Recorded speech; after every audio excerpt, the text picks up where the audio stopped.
وعلى آله وصحبه ومن تمسك بسنته إلى يوم الدين وسلم تسليما كثيرا أما بعد. As this lesson, we wanted to take the initiative to review some of the things or the matters we discussed last year, just to see if our sisters are, or if they've been studying. Especially in regards to the matters we covered in regards to Siyam, and likewise which is connected with the woman's mens. For asking the questions will also allow the sisters to apply a lot of what we discussed in those lessons, in the details that we covered and we took. Will be, I think, a good revision for them. And then we'll, like we said, continue in Buloogh Al-Maraam in the chapter of Siyam. So I tell the sisters for next week, bring the book of Siyam. But if it's another book that I want to change my mind, then I'll inform them. But for now, just stick to the book of Buloogh Al-Maraam in the chapter of Siyam, of fasting. Oh, here it is. So on this day, which is the 31st of March, 2000, you said the 31st of March? 31st of March, 2019, which coincides with the 24th of Rajab, the 24th of Rajab, the year 1440 after the Hijrah of Mustafa alayhi salatu wassalam. So before we start in this chapter, I wanted to see the level of asking our sisters some of the questions, and then I'll actually cover the book itself, the Buloogh Al-Maraam, especially the chapters that's connected with, I think that is relevant to a lot of what the questions are in regards to what sisters ask me every year. Usually they ask me about what is connected about breastfeeding, and they ask me about who's they have to feed, or who is incumbent upon them to feed, or does the breastfeeding woman, or does the the one who's pregnant, do they have to feed, or what have you. Before I get inside the affairs, though, before we start discussing those matters, the sisters asked me two questions last week. One was about the yarn of the hair that blends in with women's hair. Is it permissible for them to wear? We're not talking about the yarn as far as, I think they have what they call the little things that they put in little girls' hair, the little plastic things. We're not talking about that. We're talking about what women utilize to portray as if they have that they have longer hair than what appears to be. So they asked me that, and I actually called overseas and one of Ahl Ilm just to make sure, because in the back of my mind I knew it was impermissible. I just wanted to also attain the evidences, and just to make sure of asking someone who's in higher knowledge or have more knowledge than myself. So I called Sheikh Arafat al-Muhammadi, and I was just discussing it with him. I left him a message and he contacted me. So he said, as far as the yarn, he said that is also something that's worn from the women here. They call it in Arabic hibal. Hibal. I don't know why they call it hibal. He says, well, that's what the women call it here. They call it hibal, like rope. They translate it as rope, but here it's understood. Of course, we know they use it as yarn, strings. But it's all basically the same thing. The hibal is like a rope or what have you that women wear in their hair. And I said, well, it blends in with their hair, and they use it, I guess, to make their hair extended, to make it a little longer than what it should, or thicker. So is it permissible for a woman to utilize that?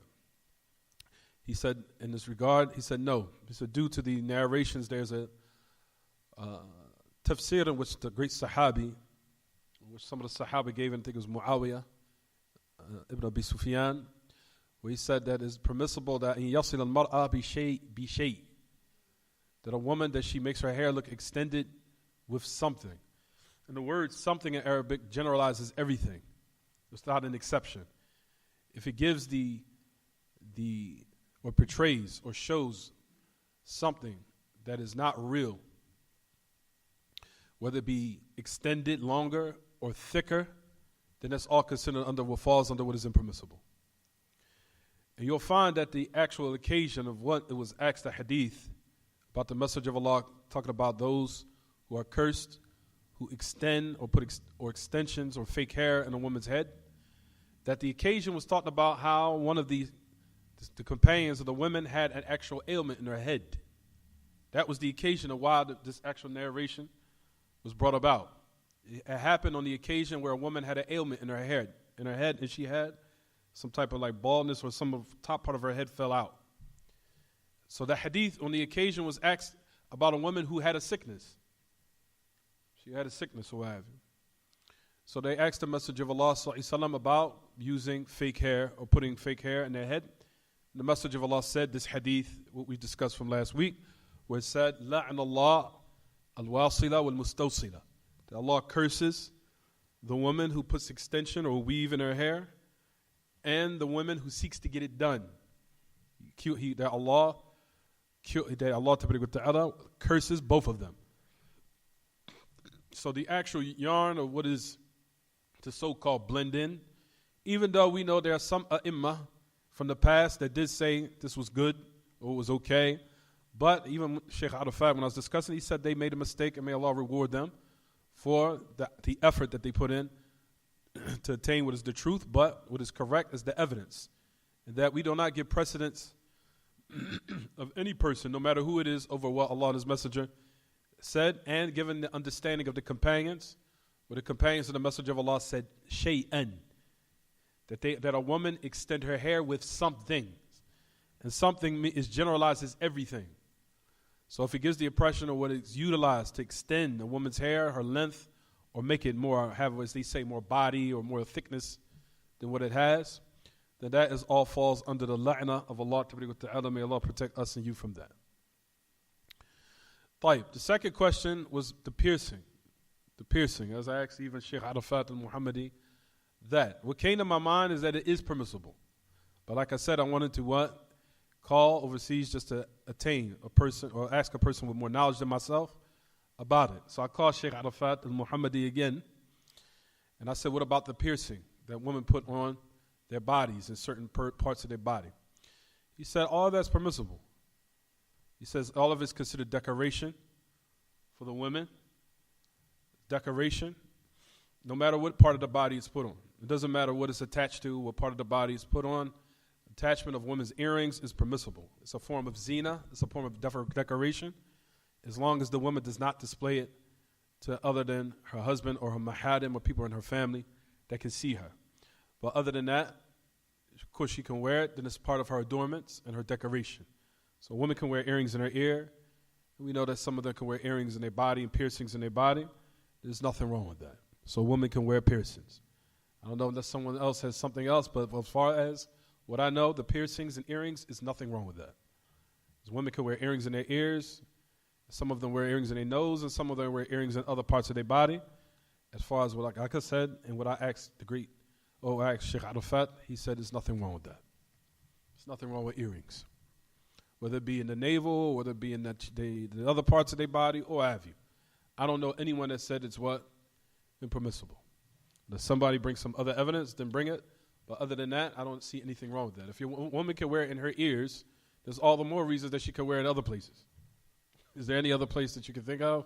Of course, the people knows better than me.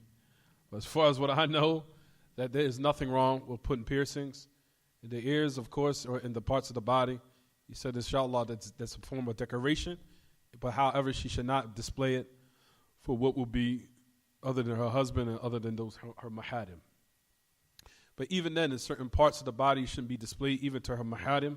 So in certain cases, in certain parts of the body, it only should not be displayed except for her husband. And that's it. So that's just to start everything off. Is there any other questions that the sisters have for me last week? I think that was the questions they asked me. Is there anything else, sisters? from last week? I don't think anyone is over there. Is anyone over there? Oh, okay.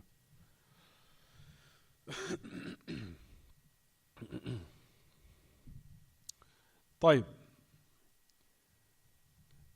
Some of the matters we want to discuss today is to start off, I guess we'll do this first.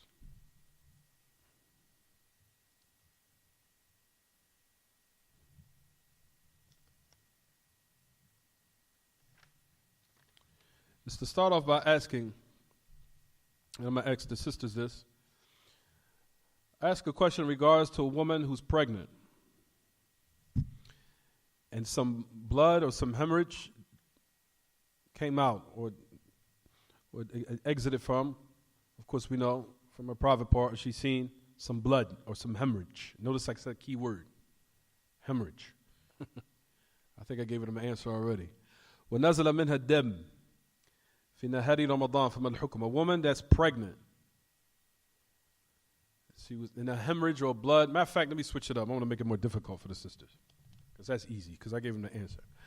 A woman is pregnant and blood came out. Just generalize it. Blood. Leave away hemorrhage. During the day of Ramadan, what's the ruling? The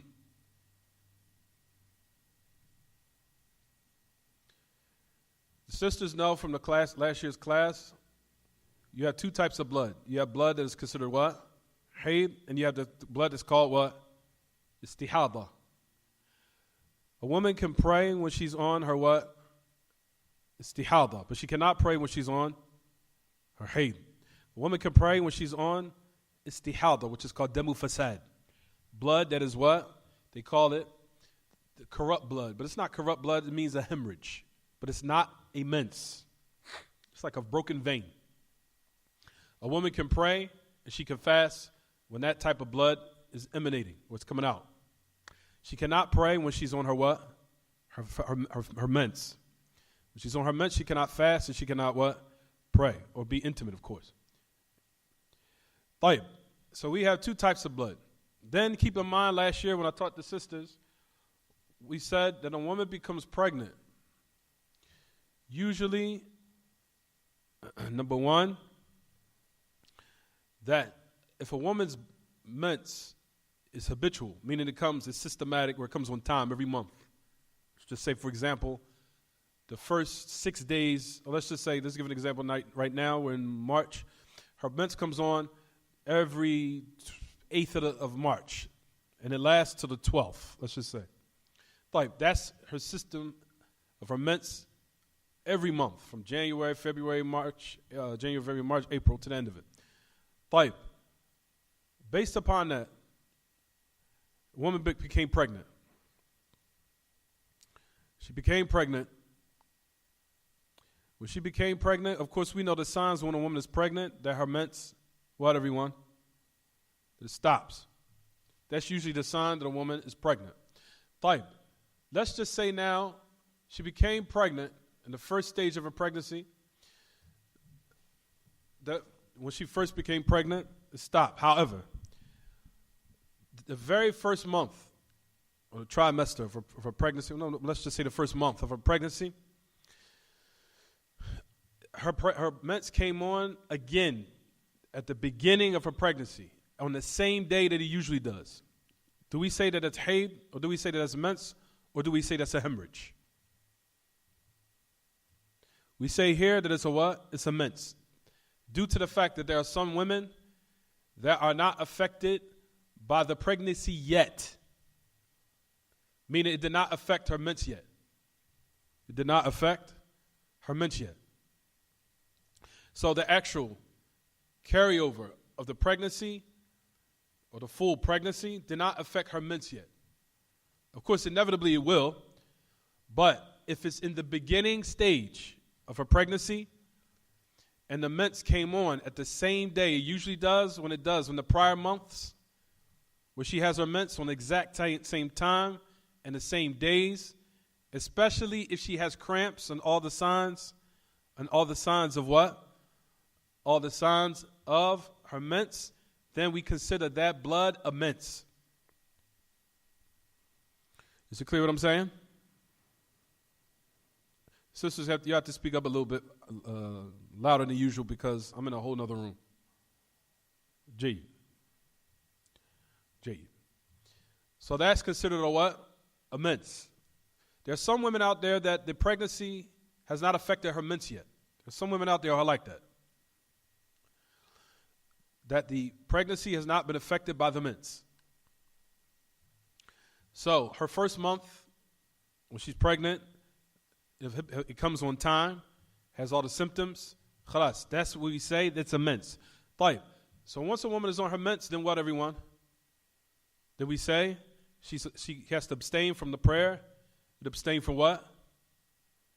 From fasting. And of course, we know for all the more reason, being intimate, or the intimacy of intercourse or what have you. Fine.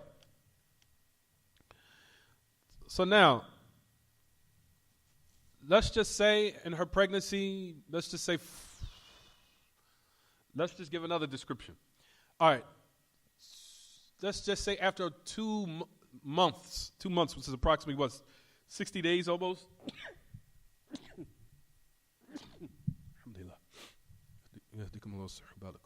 Let's just say 2 months or approximately 60 days in the pregnancy.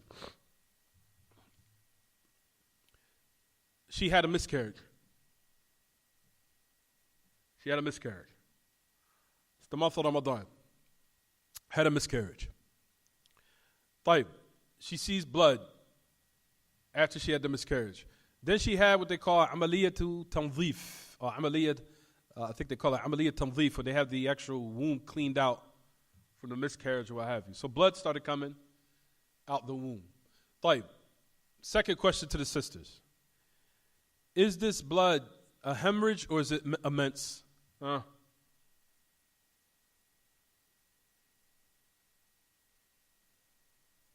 anyone that want to answer, they have to speak loud because I'm in a whole nother room. Fine. Sister's pregnant. Fine. 2 months. I say months. The month. 2 months. Pass. She's pregnant. So that's approximately what? 60 days, you would say. Approximately. In certain cases. Almost 60 days. Fine. She had a miscarriage. Then she had what they call amaliyatu tanzif, where she had her womb cleaned out, a procedure where the doctors clean out the womb of the woman. Fine. After she had the womb was cleaned out, after that procedure, blood started coming out. Is that a mens or is that a hemorrhage?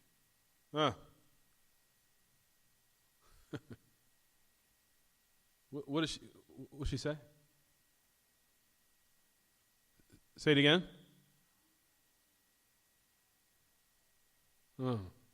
She says some say hemorrhage, some say mens. Fine.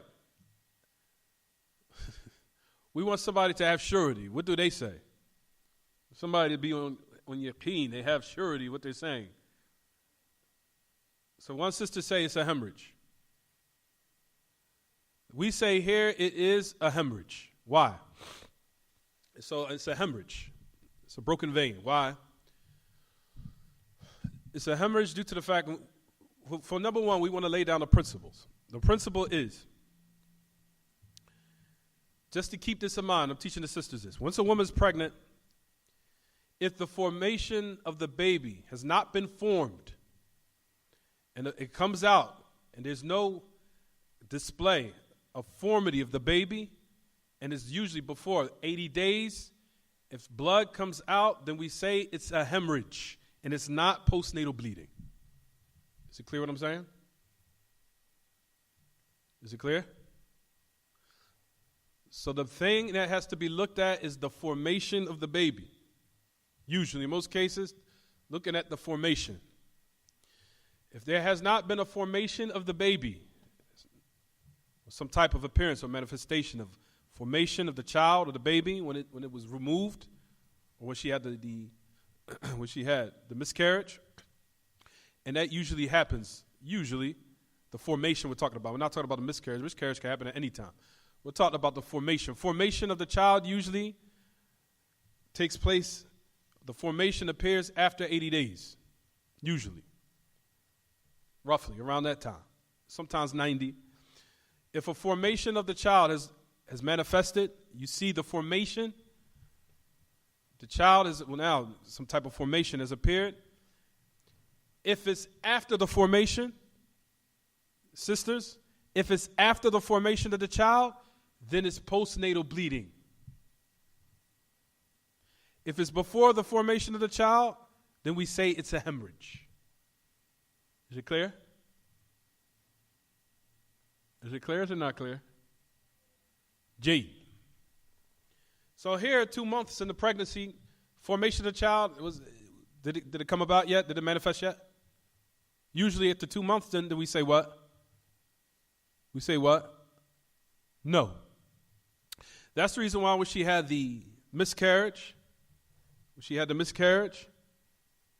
that we say that blood that's coming out is actually a hemorrhage, and it's not a what? It's not a mens.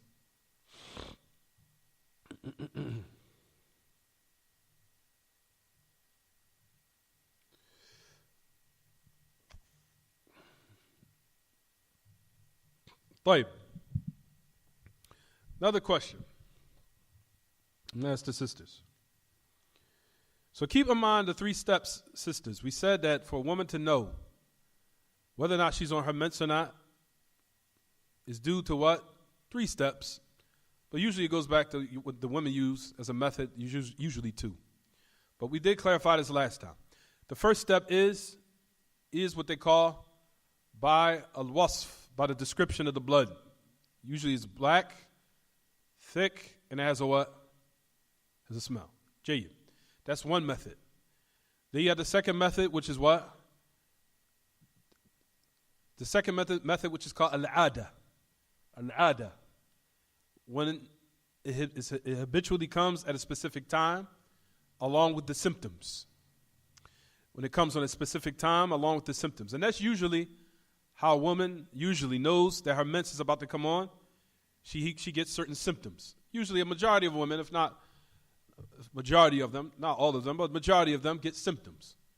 They get symptoms, such as they start to feel a little bit weariness, and they start to get cramps. That's usually the sign. Am I right or wrong, sisters? Sisters, correct me if I'm wrong. Am I right or wrong? They start to have certain feelings in their bodies. They're losing their energy, and certain signs come on that which the women know. So usually when those signs are there, that's usually an indication she's either about to start her mens, or of course we know the mens is about to commence, and it's about to come on or what have you. So those are usually the symptoms. So she knows that if she had all the symptoms, the cramps or what have you, and that blood is starting to come out now, then she knows that blood definitely is what? And especially if it happens at a specific day and at a specific time. For example, the woman will have her mens at a specific time. For example, January, my mens, or woman's mens will come on the 6th, all the way up to the 11th. She'll say, for example, she will say, not me, she will say 6th to the 11th. 6th to the 11th, that's when I know I have my mens. It's habitual. So that's what they call al-ada. The ada is when the woman habitually has her mens from the 6th to the 12th, then February 6th to the 12th, then March to the 6th to the 12th, or in that time frame. So she knows definitely because of her habitual schedule that she's acclimated to having each month, that she knows definitely for sure when that blood comes out in that specific time that's what? That's a what, everyone? It's a mens. J. That's a mens. The other way is what you'll find that some of the sahabiyat, the companions of the Messenger of Allah, that they used to do when one of them sit in that basin or that container in order to see whether or not she was on her mens or was it a hemorrhage, or what they call hayd, or what they call istihada, to make the differentiation between a woman's mens or a woman's hemorrhage. So that's how one would do the differentiation between the two. Either based upon the wasf, the description, or the habit of when it comes on systematically every month, or thirdly, in that basin or that container that women will utilize right there. Right there. طيب.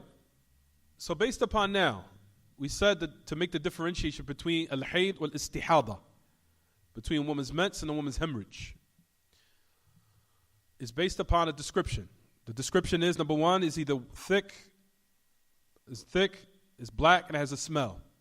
So that's usually this way, right here.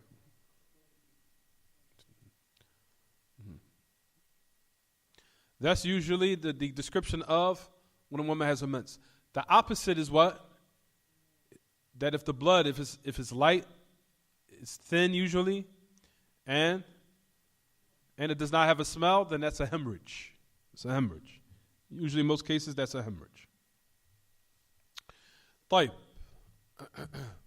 Keep in mind, there are some scenarios and certain situations. As I said to the sisters in last year, you'll have, for example, certain situations where a woman, where her month, when it systematically comes on, is as if it skips sometimes. And she will not get a mens. And then the following month is as if everything from the mens before and in the mens, in the month she's in now, all came together, where now it all came out at the same time. You'll find certain situations like that, where it's very, very strong. So now, for example, let's just say that a woman skipped, or January, it usually comes on the 6th to the 12th.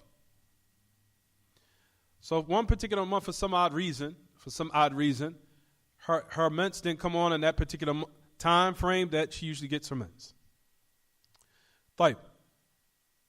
So it skipped. It's like, what happened?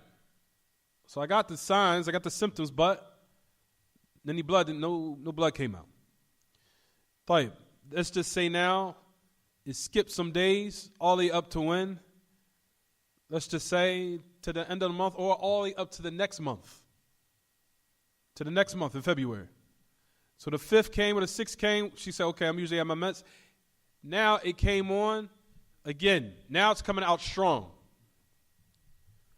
And not only did it last from 6 to the 6th to the 12th or the 11th, it might have came on some extra days, the 12th, the 13th, the 14th, and 15th, in the same manner. So as if her mens from the previous month, all the way up to the mens in that month, all came together and they're all coming out at the same time. Here we say that type of blood, we consider that a what? Is that a hemorrhage or a mens? Her mens skipped. It's as if it came out all together. What do we call that? Is that a hemorrhage or is that a mens? Keep in mind, the mens skipped from the previous month. Skipped. And as if, Allahu Alam, it all piled up and it came out all at once. What do we say? Hemorrhage or mens? One says mens, one says hemorrhage. We say here, it's a mens. Why? Because her mens was on at one time. All of it came systematically. Then, for some odd reason, it just skipped. But then it started becoming regular again the next month, and it just seemed as if everything all came out at the same time. To the point where there were extra days after that. There are certain cases where that does happen to certain women. It's as if one certain period of time it skips. That's the reason why I'm going to ask this question. For example, عن امرأة كانت من عادتها تحيض 5 أيام ولما كبرت أصبحت العادة تتأخر عليها وإذا نزلت استمرت 14 يوما فما الحكم في هالأيام الزائدة وهل تصوم؟ Keep in mind we're talking about Ramadan now. Keep in mind we're talking about Ramadan. A woman now that it was from her habitual monthly that she has her period, or she has her mens for 5 days at a specific time. Let's just say the 6th to the 11th, for the 6th to the 12th. It's habitual every single month. Every single month is habitual. It's habitual every single month. It says when she became older, she became elderly, then her mens was late. It skipped one time. She became a little bit older and it skipped a particular time or what have you.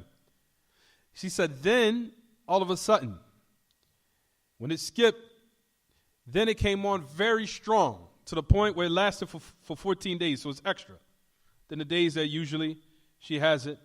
So it's as if now, these extra days where all the mens just came together and it all came out at the same time, which was the mens from last month where it skipped and the month that she's in now.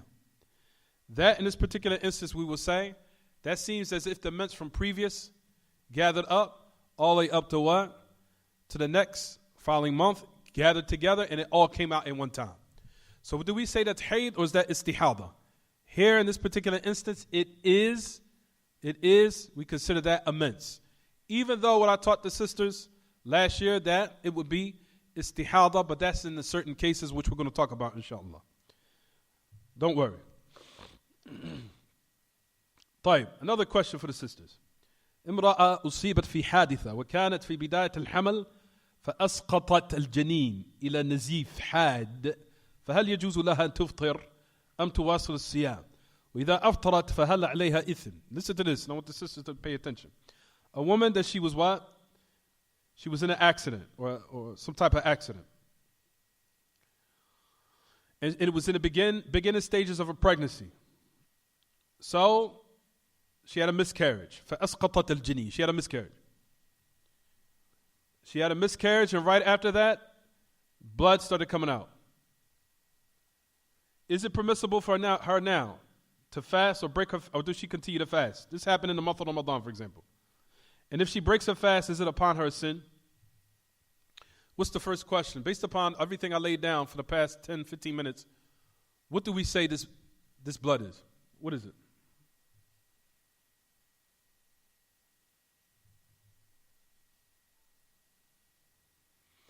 Jade. Depends on how far along her pregnancy is. So we said after 80 days the formation of the baby occurs, which as a result of it, if there was after 80 days, based upon the hadith of Abdullah ibn Mas'ud.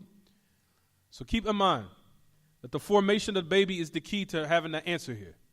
That's the key. So after 80 days, usually the formation of the baby occurs.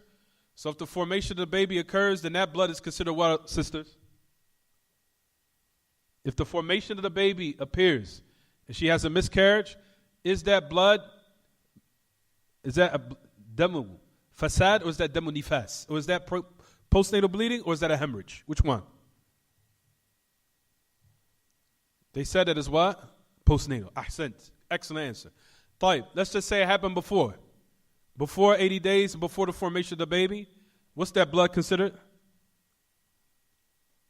What's the blood considered? It's a hemorrhage. جيد. ممتاز.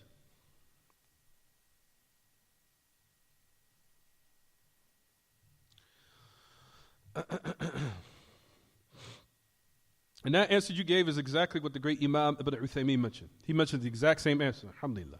He said, نقول إن الحامل لا تحيد كما قال الإمام أحمد وإنما تعرف النساء الحمل بانقطاع الحيض والحيض كما قال أهل العلم خلقه الله لحكمة غذاء الجنين في بطن أمه فإذا نشأ الحمل انقطع الحيض في الغالب لكن بعض النساء قد يستمر به الحيض على عادته كما قال قبل الحمل أو كما كان قبل الحمل فهذه يحكم بأن حيضها حيض صحيح لأنه استمر بها الحيض ولم يتأثر بالحمل.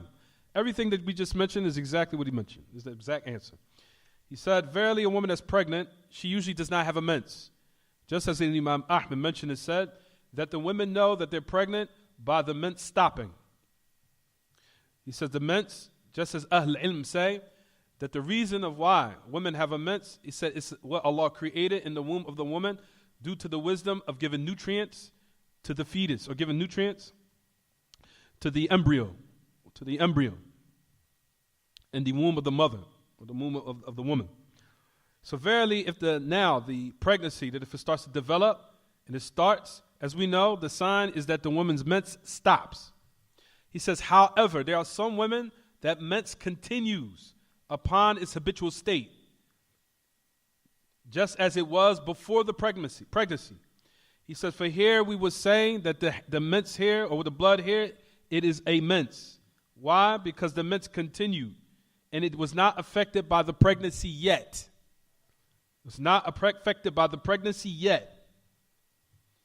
And as we know, that woman being a woman in a state of a mince now prevents her from prayer and fasting. It prevents her from prayer and fasting. He says, even though we say that pregnancy itself does not prevent a woman initially from what? Fasting. It doesn't. A woman can fast if she's pregnant, of course. He says, however, that's not the thing that necessitates that, her leaving off the prayer. The thing is the blood. What is it? So that's the reason why we said here that the blood here that now is emanated from the woman, that blood is considered immense and it has not been affected by the pregnancy yet. طيب. He says, however, والحاصل أن الدم الذي يخرج من الحمل على نوعين. He says that what we say, just to gather up and sum everything up, that the blood in which comes or emanates from the pregnant woman is upon two types. The blood, or the type of blood, which was considered immense, which has continued even in the beginning of her pregnancy, hasn't stopped yet and been affected by the pregnancy yet. And that was her blood, of course we know, a systematic mince before the pregnancy, that it came one time. So that blood is actually what, in actuality, like we said, immense. He says, لأن استمراره يدل على أن الحمل لم يؤثر عليه فيكون حيضا. He says, so here the fact that it continues is an indication that the pregnancy has not affected her usual habitual mince yet. So that's the first type, the blood. The second type is called دم طرى على الحامل طروءا إما بسبب حادث أو حمل شيء أو حمل شيء ثقيل. تفضل. أو حمل شيء ثقيل أو سقوط شيء ثقيل من شيء أو سقوط شيء ثقيل ونحوه. فهذه دمها ليس بحيض وإنما هو دم عرق. وعلى هذا فلا يمنعها من الصلاة ولا من الصيام إلى آخره. طيب. Let's just say now, and I'm going to ask a question to the sisters. Now there's the second type of blood, and this is another scenario. Blood that now came upon a woman who's pregnant, haphazardly. She's seen some blood. Either from some type of what? Some type of hadith, some type of accident. Or her picking up something heavy. Or her dropping, or some falling, or what have you. But she did not have a miscarriage. So keep in mind, the other question was about what? Miscarriage. Let's just say now blood is starting to emanate from the woman and exit out of her womb, or starting to exit out of her body. I shouldn't say womb. Out of her body. But however, it was due to a car accident, or it was due to her picking up something heavy, or maybe falling. Do we say that this is a mince, or do we say that this is what? A hemorrhage? But keep in mind, the difference between this question and the previous one is what, sisters? I didn't say she had a miscarriage. So the fetus or the embryo was still intact. However, blood started to come out. What do we say what type of blood that is? Is that damu fasad or is that damu hayd? Is that a hemorrhage or is that a what? A mince. Which one? Which one? Ahsant. That made me happy. The sisters say that was a hemorrhage. That's the correct answer. It's a hemorrhage. So if it's a hemorrhage, sisters, then the woman still has to what? She still has to pray and she still can what? Fast and intimacy, that goes back to her own accord. But as far as the kitab and sunnah, we say it is permissible. It is. That because that's a hemorrhage and that's not a mince. طيب.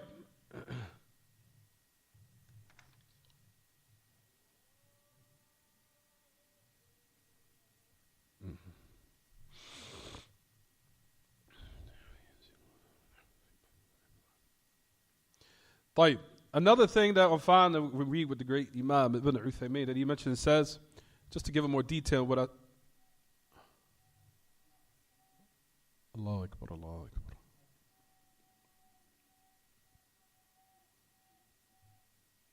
Allah Akbar, Allah Akbar.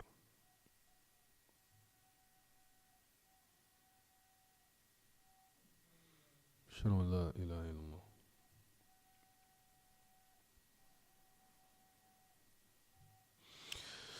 Ashhadu an la ilaha illallah.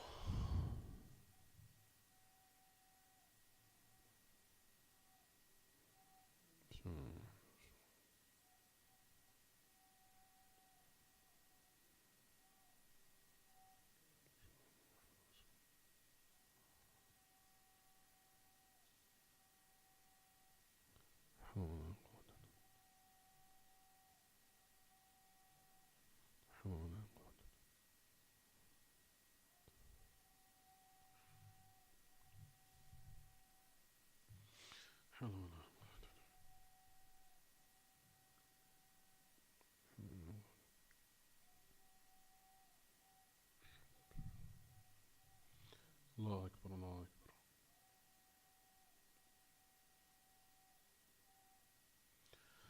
اللهم رب هذه الدعوة التامة والصلاة القائمة آت محمد الوسيلة والفضيلة وبعث مقام محمود الذي وعدته. طيب.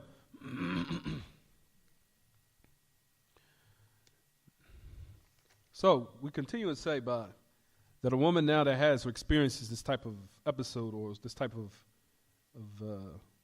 situation, that we say that the hukm of hers that she's pure, she's from the tahirat, as if she is in a state of purification. So, when necessitated from the accident, that either the child will come out and she'll have a miscarriage or not. But if the child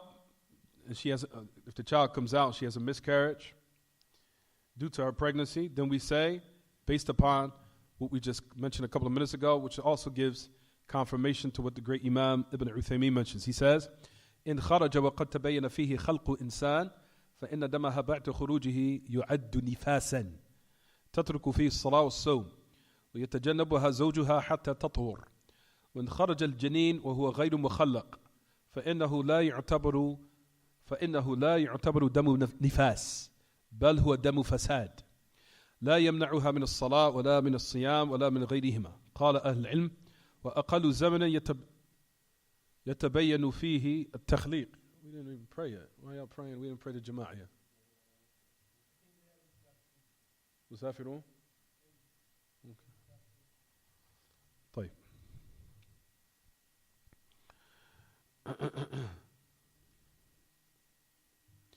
He said rather it's considered damun fasad. So that doesn't prevent from prayer, doesn't prevent from siyam, nor does it prevent from other than that. They said that Ahl Ilm mentioned to say that the most least time in which formation or creation of the baby, that it what? The least days that it manifests, the formation, he says, Wahid wa thamanuna yawman. He said is 81 days. 81 days. That's usually when the baby's formation starts to manifest. Because the janeen or the embryo in the womb of the mother is just as Abdullah ibn Mas'ud mentions in the hadith that we know, قال حدثنا رسول الله صلى الله عليه وسلم وهو الصادق المصدوق قال إن أحدكم يجمع في بطن أمه 40 يوما نطفة ثم يكون علقة مثل ذلك ثم يكون مضغة مثل ذلك ثم يبعث إليه الملك فينفخ فيه الروح ويؤمر ب4 كلمات فيكتب رزقه وأجله وعمله وشقي أم سعيد to the end of the hadith. This hadith is also the determinant factor in what we're discussing here. He says, verily, one of you are gathered in the womb of his mother for 40 days as a drop. Then it will be a clot similar to that. Then it will be like a morsel of flesh similar to that. Then the angel is sent. And he blows in it the spirit, the ruh. Blows in it the spirit. And then the embryo or the angel is commanded with 4 affairs or four words. His provisions, how long he will live, the type of actions he will do, whether it be from the righteous or the wretched, or I just mentioned that. Whether on the actions he will do, whether he be from those who are wretched or those who are righteous. So the great Imam, he goes on to say, وَلَا يُمْكَنْ يُخْلَقْ قَبْلَ ذَلك. He said there's no way that formation of the baby, meaning the creation, the formation of it, can be before those days, before the 80 days. He says, when in most cases, التخليق لا يتبين قبل 90 يوما. He says, in most cases, al-ghalib, he said the formation or the takhliq, the creation or the formation, he says it's not totally clear or doesn't manifest. He says you'll find in even most cases before 90 days. Before 90 days. He says in most cases you'll find that. He says before that, the formation has not manifest, but like we said, in general, if the formation has manifest, then the blood is considered what? It's considered postnatal bleeding if the formation has manifested itself. And if it's not, then the blood is considered what? It's considered a hemorrhage. And it's not considered a mens or postnatal bleeding. طيب. Another question to the sisters. Now let's go to the opposite. So now we said that the beginning of pregnancy sometimes will not be affected. Usually, sometimes. طيب. Let's just say a woman's about to give birth. 2 days, a day or 2 days before she gives birth. Before she gives birth. By a day or 2 days, she starts to see blood. 2 days before she gives birth. And the sign, this is the key word, sisters. The key word is this.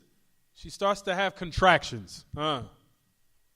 What they call talaqat. Talaqat al-haml. Contractions of the pregnancy. طيب, now the contractions are there. Day or 2 days. So she's feeling contractions and she's seeing blood. What blood is that? Is that a hemorrhage or is that considered postnatal bleeding? What she say? What they say? Sister, I don't mind you being boisterous now because you can raise your voice. What she say? Jay. The answer to the question here is she's right. It's postnatal bleeding. Why? It's postnatal bleeding because some sisters will say, well, I didn't have the baby yet. So it couldn't be postnatal bleeding. We say, no, that's postnatal bleeding because all the signs are there that you're about to give birth. They're all there. So that's a what? Postnatal bleeding based upon the fact that she had talq, what they call contractions. The talaqat al-haml, the contractions of the pregnancy is the key word, is the key determining factor of distinguishing between what is a hemorrhage or what is postnatal bleeding. So here, the contractions appeared along with her giving birth maybe a day or 2 days. So in that case, we say that's what? That is postnatal bleeding. Fine. Let's just say now she didn't give birth. Rather, she's in the 7th month. The 7th month of her pregnancy. 7 months have passed. Out of no reason, there's no reason, she just sees some discoloration, some yellowness, some spotting. Let's just say 7 months into her pregnancy. So she hasn't even reached the last part, but she's almost there. For some odd reason, out of nowhere, she starts to see discoloration.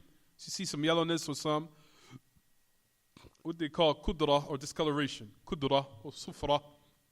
Yellowness or discoloration. Some black discoloration or what have you. Like, here in this particular, you go in the office, Sheikh. Go in the office. You don't have to stand out here, you go in the office. Go, Sheikh, tafadal. Fine. So that yellowness or that discoloration, does the woman consider that to be anything or not? Does she stop or leave off her prayer now? So the sisters I heard over there, they said no. Their answers are correct. She does not consider that to be anything. She does not consider that to be anything. So she had a pregnancy. Pregnancy, the blood stopped. Stop. For 4 months, everything stopped. Pregnancy, normal. So for out of no reasons, 7 month came, I just got some spotting out of nowhere. For some odd reason. I didn't pick anything heavy up. Nothing happened. There wasn't any accident. Nothing, no, it wasn't a freak accident. It wasn't nothing haphazardly happened to me. Nothing. Type. So what's this blood? This blood here, we say it's nothing. Continue to pray, continue to what? To fast if you want to do so. As far as the affair of a woman being pregnant or breastfeeding, we'll discuss that. Don't worry. Because I know there's going to be people out there, what about the opinion of Sheikh Al-Albani? I was pregnant, I just fed.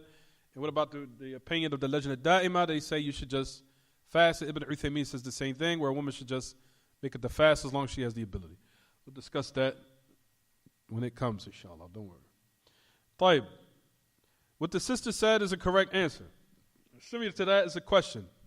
Listen to this. امرأة في الشهر الثامن حملها ووافق ذلك أن يكون شهر رمضان وقد نزل منها الدم قبل أن تضع جنينها ثم وضعت الجنين بعد 14 يوما من شهر رمضان وذلك عن طريق عملية قيصرية فهل تقضي الأيام التي نزل معها الدم أم لا مع أنها كانت صائمة. Now this is a question for the sisters. I gave them a little of the answer, or I gave them the key to answer this question. Taib, sisters, I ask you a question. There's a woman, she was in her the 8th month of her pregnancy. 8th. I want you to be very careful here, because I know women are going to be like, that's postnatal bleeding. I know they're going to say that. Listen, you have to be very daqiq. Be very, very accurate and precise what we're going to say here. Be daqiq, have diqqa here. Listen. ووافق ذلك أن يكون شهر رمضان. And that also agreed and coincided with the month of Ramadan. So blood started. How many minutes we have? So also I think it's 3 more minutes, right? 3 more minutes until we pray the Jama'ah. How many minutes we have? 3 minutes. Brothers أنتم تستعجلون ما أدري إيش. طيب. So that agreed with the month of Ramadan. So blood started what?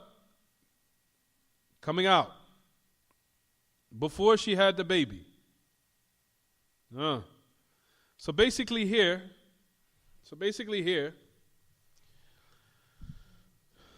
she was fasting and praying. So keep that in mind. She's fasting and praying with all these days. Then, now this is the key point. This is where I think some of the sisters are going to get mixed up. Then she had the baby after 14 days of the month of Ramadan. بعد 14 يوما من شهر رمضان. So keep in mind, I said the previous question, usually a woman knows that what? She knows that it is postnatal bleeding either by a day or 2 days before she has the baby, along with contractions. Taib, she didn't have none of this.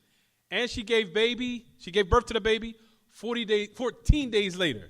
No contractions. Taib. So then she got a procedure, what they call a C-section, what have you. So she says she fasted those days before the pregnancy, by 14 days prior.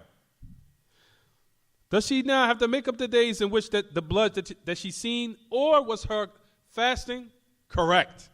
Was her fasting acceptable? Was it correct? It's a good question. Well, do we say those days where she fasted? 14 days before she gave baby with no contractions. 14 days prior before she had the baby. She fasted those days. So number one, sisters, we have to look at two things. One or two things. We could start by saying this. Was the blood coming out, was it immense or was it a hemorrhage? Which one? 14 days before she gave birth, there was no contractions. No contractions. So what blood is that? Is that a hemorrhage? Or was that postnatal bleeding? She said hemorrhage. So, if that's a hemorrhage, so that necessitates that what? That her fast was what? Valid. Jayid. The answer you said is correct, 100%. It's 100% correct. طيب. That's what the great Imam even mentioned here. He said, ليس عليها قضاء من الأيام التي صامتها قبل أن تضع الجنين. It's exactly what the great Imam said. He said, لأن هذا الدم ليس دم نفاس وليس دم حيض ويسمى هذا الدم وأمثاله عند العلماء دم فساد. يعني استحاضة. لأن ما لا يصح أن يكون حيضا ولا نفاسا يكون دم فساد أو استحاضة. You hit it right on the nose, sisters. Right. She says, it is not upon her to make up those days in which she fasted before she gave birth to the child. Because the dam or the blood, it was not postnatal bleeding, nor was it what? Nor was it immense. And this blood, and what is similar to it with the ulama, is called damu fasad. It's called like a hemorrhage. What do they call it? Roughly translated, bad blood or corrupted blood. But here we call it a hemorrhage. He says, for what is not befitting to be immense or postnatal bleeding, Ahl ilm either call it damu fasad or they call it istihada. And in this case, her prayer, her ibadah, and if for some people, and I'm just saying this out of Kitab and Sunnah, if they want to be intimate, then all of that is permissible. But that goes back to one's own accord. But we'll just talk about the ruling in Kitab and Sunnah. Right. So we'll stop here.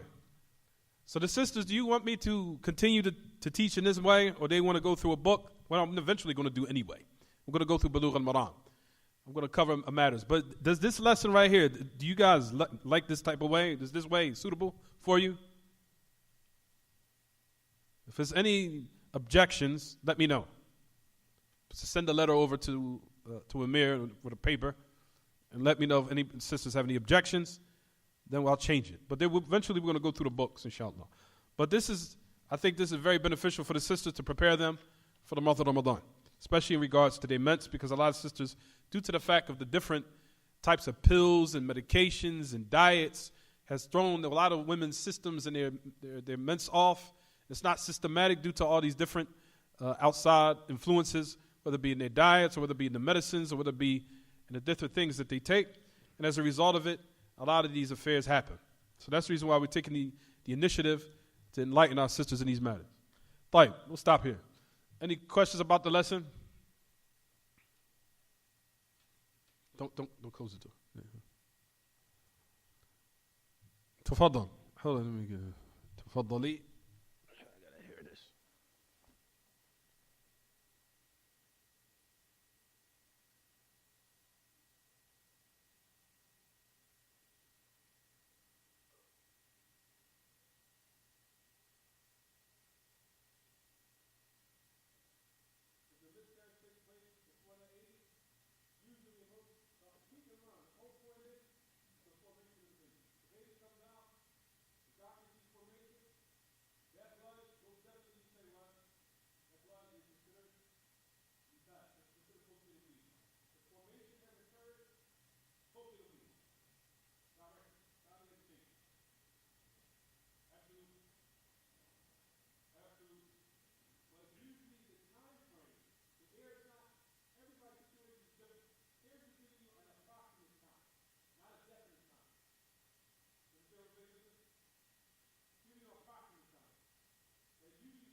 Any other questions from the sisters? Any other questions?